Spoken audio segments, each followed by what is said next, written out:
Giselle mengaku data di ponsel sudah dihapus 3 tahun lalu. Muncul lagi. Begini analisa pengamat komunikasi. Kabar pengakuan Giselle kepada Hotman Paris soal ponselnya yang hilang 3 tahun lalu menjadi pembicaraan. Menurut Hotman, data pada ponsel tersebut sebelumnya sudah dihapus namun muncul kembali. Melihat kasus ini, benarkah data yang sudah dihapus pada ponsel dapat muncul kembali?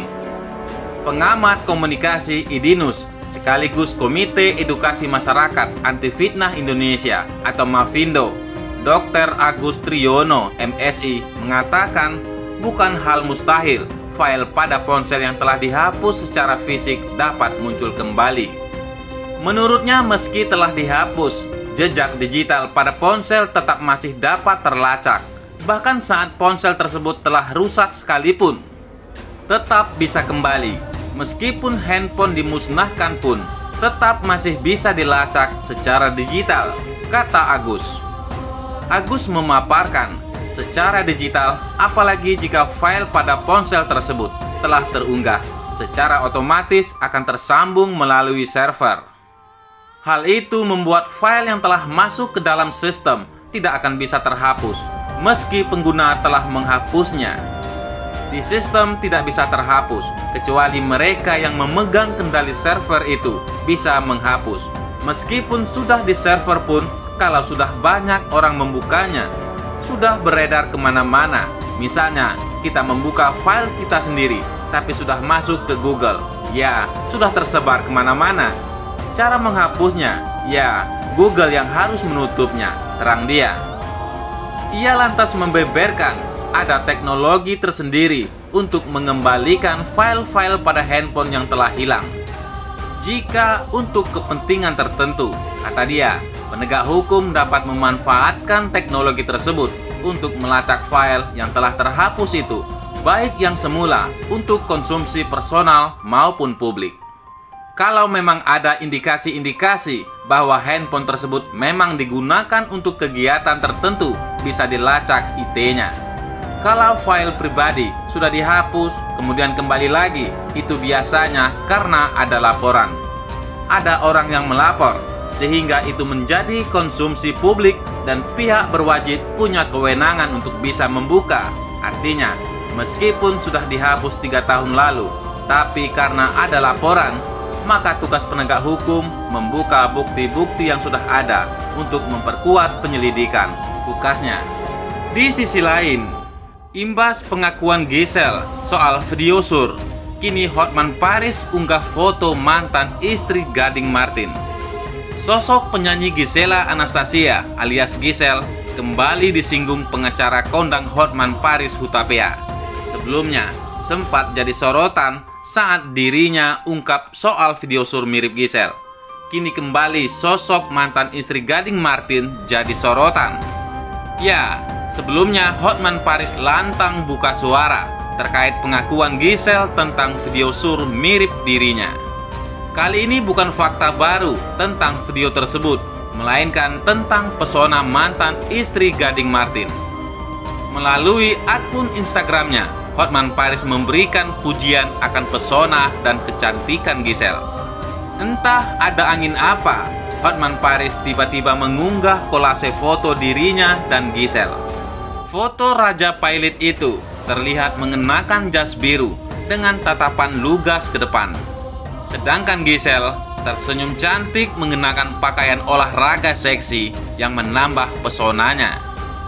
Di kolom caption, Hotman Paris menuliskan sesuatu tentang kolase foto yang diunggahnya. Ia menyoroti kecantikan dan kemolekan Giselle yang dianggap memiliki daya tarik dahsyat untuk laki-laki. Menegaskan hanya candaan, Hotman Paris juga berkelakar dan menyinggung dirinya yang mengenakan jas biru. Sering dikelilingi wanita cantik, Hotman Paris berseloroh seolah dirinya sebagai sugar daddy. Semua laki benar terpukau dengan daya tarik Giselle. Tanya deh cowokmu, ah mantap. Banyak laki mimpi, hehe, gimana dengan sugar daddy jas biru? Apakah kamu terpukau? Tulis Hotman Paris di akun @hotmanparisofficial. Postingan Hotman Paris langsung mendapat banjir respon dari pengikutnya. Meski ada sejumlah komentar baik, umumnya memang banyak komentar miring dan nyeleneh terkait postingan tersebut.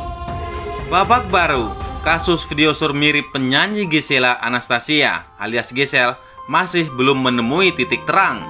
Meski telah ditetapkan 2 tersangka pelaku penyebaran, belum diketahui secara pasti sosok aktor yang ada di dalam video tersebut. Akan tetapi, pengacara kondang Hotman Paris Hutapea baru-baru ini membeberkan pengakuan Gisel kepadanya. Hotman Paris menyampaikan tidak ada unsur kelalaian yang dilakukan Gisel terkait tersebarnya video tersebut. Hotman seolah menegaskan bahwa kunci agar Gisel aman dari jerat hukum adalah memastikan dia bukan pelaku atau dia tidak lalai dalam menyimpan video. Pengacara 60 tahun itu menyampaikan demikian lantaran ia berpengalaman dengan kasus serupa yang pernah menimpa Ariel Lunamaya dan Cut Tari. Apakah ditemukan unsur melawan hukum? Apakah Gisel lalai? Tidak menyimpan secara proper, secara hati-hati itu video? Itu kuncinya di situ, kata Hotman Paris. Diberitakan selanjutnya, Kejaksaan Tinggi mengembalikan berkas kasus video sur mirip Gisel ke penyidik Polda Metro Jaya pada Senin 7 Desember 2020. Pengembalian ini diungkapkan oleh Kasih Penkum Kejaksaan Tinggi DKI Jakarta, Nirwan Nawawi. Dikatakan Nirwan, pengembalian itu dilakukan karena berkas perkara tersangka PP dan MN yang telah diterima pada 3 Desember 2020 dinyatakan belum lengkap sehingga perlu dilengkapi terlebih dahulu sehingga bisa dilanjutkan prosesnya. Berkas 2 tersangka dinyatakan belum memenuhi syarat formil maupun material sebagaimana pasal 138 KUHAP.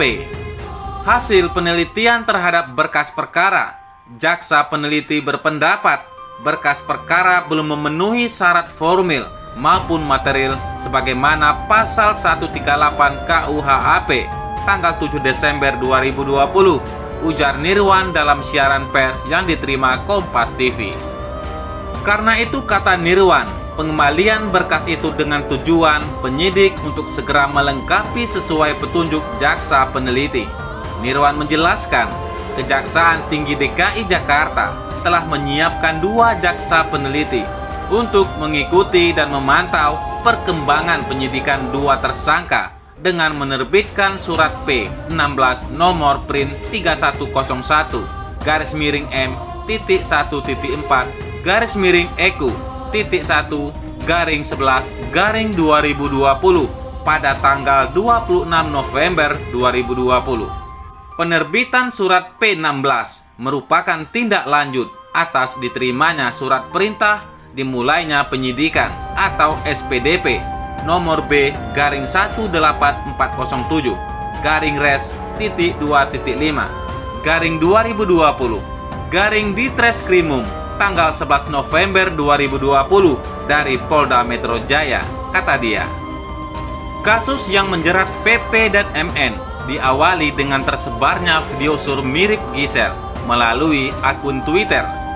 Tindak pidana yang disangkakan adalah pasal 27 ayat 1 Junto, pasal 45 ayat 1 Undang-Undang Nomor 11 Tahun 2008 tentang Informasi dan Transaksi Elektronik atau ITE, dan atau pasal 29 Junto, pasal 34 Undang-Undang Nomor 44 Tahun 2008 pornografi dengan ancaman maksimal 12 tahun pidana penjara dan denda sebesar 6 miliar rupiah, ucap Nirwan.